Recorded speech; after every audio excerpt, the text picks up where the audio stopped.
Welcome, this is Mukul Yudhvir Singh for Autocar Professional, and standing here with me is Vinnie Mehta and Vikrampati Singhania. Sir, the good news today has been, despite everything that has happened in the last year, we grew. Yeah. The exports grew, right? What are I wanted to understand your thoughts on that first. So, like you rightly said, I think the industry has shown robustness in growth. The whole GST cut, thanks to the government, is the auto industry. As you know, the auto component industry, close to 75% of it is domestic, and the auto OE drives a lot of the consumption from the auto component industry. So, as the auto industry has grown, the auto component industry has supported that growth. Exports, as you rightly said, continues to be stable, in fact, marginally grown. Some new countries have been added to the whole list of growth to the basket. And so that we look at the positively on in the long run, we'll have the entire industry. Overall, aftermarket has grown, which is also a strong sign of growth in the formal sector of the second-hand vehicle sector and the replacement sector in components. Yeah. So overall, I think positive directions for the industry in general. Yeah, and I think the government has continued to support us well. As President said that we must acknowledge that the GST rate cut that helped, the vehicle sales, that's going to reflect in the next 6 months. And we are very hopeful that, the coming 6 months will also be very robust for the entire auto component industry. We think we'll grow in the range of 8 to 10%. This is despite the challenges on the export front. So we're very proud that the industry is braving it very well, if I may say so. And we'd also like to thank the government for the various FTAs that they're signing, which would open up newer markets for the industry to export. Interesting. So the equation that we braved and trumped in the last... we've not trumped, we just braved. we're trying to trump, right? Only had a few countries when the year started, the last year, right? But today, all Europe and then China and Russia, everything else has been brought into that equation. Yes. So where do we head towards now? Yes, I think we have to make our own equation. That's what the government's objective is, and that's why you find the government being so aggressive in signing the FTAs. And we are hopeful that next few days you will also have the EU FTA signed. And as you're aware that while it's a little tough, the government is also working very, very hard in the US BTA. So we have full faith and confidence in what the government does. At the end of the day, everybody has to fend for themselves. And if you look at the statistics, we have done reasonably well on the front of exports. And also on the US front, we're holding, I would say, it's a question of how long can we hold, because you see right now the effective tariff is at around 25%. Okay. Thankfully, that 50% tariff is no longer applicable post-November. And I think people are somehow able to manage the 25% tariff at this juncture. And therefore, we are hopeful that the government will come to the industrial rescue by doing a favorable BTA sooner rather than later. Interesting. So Section 232, as it was mentioned today, right? That might put India into a dark spot. And in comparison, when we compare to some other countries, like, is there a way out of this that we are working on already, or is this something that can only be solved and addressed in the long run? So, from a US perspective, most companies, auto components are under Section 232, and some of the other components which we got, the reciprocal tariffs that we were at 50%, and US government has announced that all auto components would be at 25%, irrespective of whether they are under Section 232 or under the reciprocal tariffs. Okay. So to that level, there is some degree of clarity. But again, as in an industry where the margins are very, very fine, even absorbing 25% is also a very tough. Also, you must understand that because of the impact of the tariffs and otherwise, the US vehicle market is also shrinking. It's not growing, so even their capacity to absorb higher taxes is also a little bit of a challenge. So we're keeping our fingers crossed. And as I said, that hopefully there are certain countries that have been able to negotiate better tariffs better than the Section 232 tariffs. Korea, Japan, they've done it. So we are hopeful that our government will come to our rescue. Yeah, we keep our fingers crossed, and we do understand that it's a huge challenge. Because again, you must understand that the other countries just negotiated on tariffs. We are doing a very comprehensive trade agreement, so it becomes so much more complicated. Yeah. Interesting. So, Autocar Professional has also learned that ACMA has played a key role in providing inputs to RBI for a better monetary policy.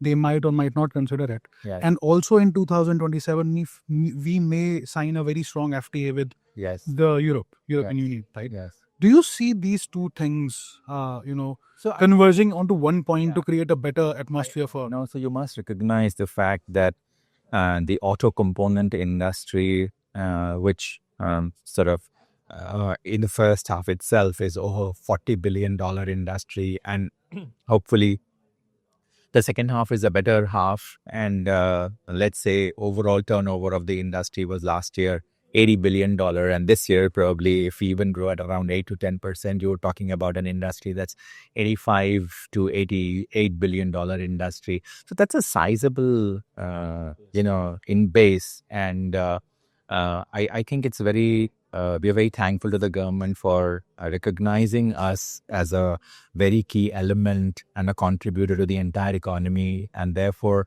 they seek our views. Okay, so whether it is on the front of the FTAs, whether it's in the front of the RBI or otherwise, and the Ministry of Heavy Industry, of course, we've been onboarded on all policy matters, be it PLIs and whatever. So, yeah, I mean, from our point of view, we believe that, we feel very proud to be contributing to the domestic economy. And in that sense, any policy element that helps us grow eventually adds to the growth of the Indian economy, creates more job. And what we presented is that the investment of capital continues in the industry, be it on the vehicle front, be it on the capacity expansion is happening on the component, be creating more jobs.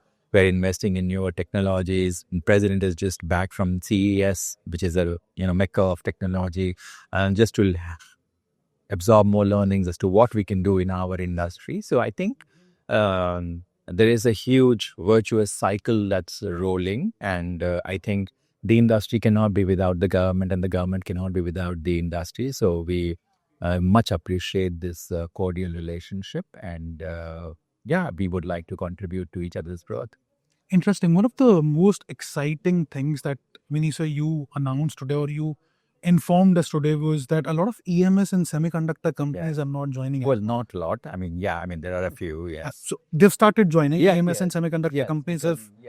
So I wanted to understand, right? Because advanced electronics and electronics have always been a significant part of the automobile ecosystem. Now the BOM cost has significantly increased. But do you think that the major EMS players from outside India as well, who supply to a lot of Indian OEMs, would they be keen enough to? Are they showing any interest? It is the multinational EMS players that are showing interest in becoming ACMA members, and multinational. Of course, semiconductors are largely multinational players who have been onboarded on the ACMA membership. So I think, again, India is a big market, and if the vehicle industry is growing, and if the vehicle industry is transforming itself, and it's sort of the infusion of electronic content is becoming so huge. We did a study about 2 years ago, and they said that by 2030, the demand for auto electronics in India would be around $80 billion. So that's a huge number that we're talking about. So, when there is a demand happening, everybody sort of gets drawn to be becoming a part of that success story. And you're seeing this here also. So the more electronics that gets infused in the conventional vehicles, the more as we transition to electric vehicles, you would find more and more electronics players wanting to be investing in India and being part of our supply chain. So actually, that was the reason why some of our presidents got together and they formed what's called as the ACMA Mobility Foundation. The whole idea behind the ACMA Mobility Foundation is that how we can teach together a very significant non-automotive segment that would be in the future be very integral to the auto industry. So whether it's electronics or the software, all of them onboarded to be part of the ACMA Mobility Foundation. And traditional companies are also doing this. So it's not that Exactly. these Newer companies or traditional companies are not going towards the electronic side. So two things are happening. There are new players that are coming into the automotive ecosystem. The traditional auto players are also going into the electronics ecosystem. They're starting with automotive electronics. Whether they will go to other electronics, in the only time will say their company strategies will evolve. So while the vehicle bomb, like you rightly said, is changing, so is the underlying auto component in that. We've been through it with multiple fuels, from classical fuel to CNG to flex fuel to EV to EV. Yeah. It's the same. Majority of the companies have made that transition, right? There's a significant number of what we call classical companies are also making this transition. So electronics is not limited to external players coming into the space. Correct. There is also the traditional players that's here. It's a combination of both, and they will coexist. They will partner. They will compete like any other business. Interesting. I think this is a dialogue for a longer period of time where we can sit for at least an hour and discuss electronics and semiconductors. But one last question today. Any industry, not just auto industry, any industry you go into India today and they say that this is the best time to be in India. Yeah. And then we have 500%, 50%, and we need to trump certain situations. Yeah. So do you think that 5 years down the line, we will be able to see the same thing, that this is the best time to be in India? In my perspective, yes. This is, I have a younger daughter who's come into the business, and I always tell her that I wish I was your age. This is a great time to be in India. We have wonderful political leadership. Correct. We have our ability to be able to build global bonds. There is domestic happening. There is the opportunity to play this game domestically and internationally. I think new technologies are coming into every industry, which are offering an opportunity to completely reframe the way we conduct business. So overall, in my mind, it's a great time to be in India. It couldn't be a better time to be in India. And I think, headwinds are there in every time. Correct. There is no time in our corporate careers or corporate history. Without headwinds, life would be so dull. Yeah, absolutely. Without, you would not know where the right wind is. Right? So ultimately, the ups and downs will happen in life. But if you look at the general trajectory that the country is on, I think what the present government under leadership of Modi ji and the entire team is building out is a solid base for domestic and for future growth for global markets. Look at global geopolitics. India offers itself as a stable country and a stable economy and a growing market and a growing domestic market. So I think there are lots of good things going for our economy and for our countries. Capital has become available. So new management has come in place. So if you look at an overall perspective, and a sea change has been the reach out of the government and the relationship between the government and the industry. So it's like a tango. So that has been something really appreciable. Interesting. Thank you, Vinnie sir. Thank you, Vikrampati sir. This is Mukul Yudhveer Singh signing off for Autocar Professional. Take care. Bye.